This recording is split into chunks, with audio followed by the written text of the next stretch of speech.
Channel again. So guys, in this video we will see how to fix Birdfy feeder device failed to connect to serve after Wi-Fi setup.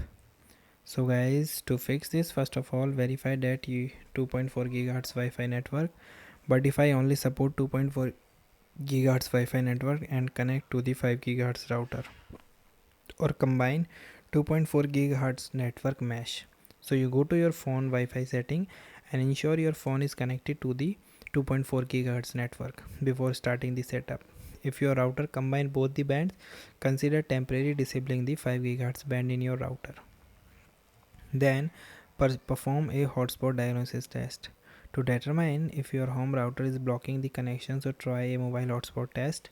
So turn on the personal hotspot on a separate smartphone and have a second person connect to their phone to that hotspot and open the Birdfy app to configure the app feeder using the hotspot and network credentials. The feeder connects to the server, so your home router firewall, DNS or security setting are blocking the Birdfy. Move the feeder closer to the router. So guys, server connection failure frequently happen if the initial handshake is attempt too far from the router. So bring your Birdfy feeder indoor directly next to your Wi-Fi router and rest the device. Once it connects properly, your move to back outside.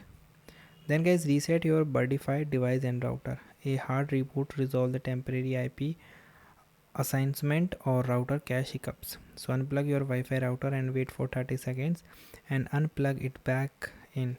Then guys, use the pin hold reset button or the power button to shut down and reboot the Birdfy camera.